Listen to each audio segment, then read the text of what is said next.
ઉકાઈમાંથી પાણી છોડવામાં આવતા તાપી નદીમાં આવક થઈ છે। વિયરકમ કોઝવેની સપાટી હાલ 7.93 મીટરે પહોંચી ગઈ છે। વધુ વિગત સાથે સંવાદદાતા મનીષ પરમાર આપણી સાથે જોડાયા છે। મનીષ, ઉપરવાસમાં સારો વરસાદ ખાબક્યો, દક્ષિણ ગુજરાતમાં પણ સારો વરસાદ વરસી રહ્યો છે, જળાશયો છલકાવા લાગ્યા છે। ગુજરાત સહિતમાં જે કહેવાય કે વરસાદ છે તે સતત વરસી રહ્યો છે, જેના પગલે ઉકાઈ ડેમની અંદર પાણીની ભરપૂર આવક થઈ છે। ત્યારે ઉકાઈ ડેમની જળ સપાટીમાં સતત વધારો થઈ રહ્યો છે। ઉકાઈ ડેમની જે સપાટી છે તે 335.82 પહોંચી ગઈ છે।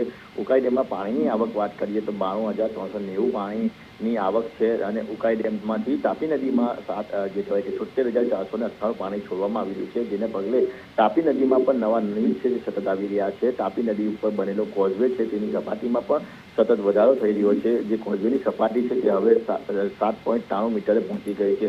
આ જે કોઝવેની સપાટી વધતા જે કહેવાય કે કોઝવે કેટલા દિવસથી બંધ કરી દેવામાં આવ્યો છે, એટલે જે સતત ઉપરવાસમાં વરસાદ વરસી રહ્યો છે, વરસાદના પગલે જે તાપી નદીમાં પણ નવા નીર આવી રહ્યા છે અને અત્યારે જે કહેવાય કે તાપી નદી છે તે બે કાંઠે વહી રહી છે। જી જી, આભાર।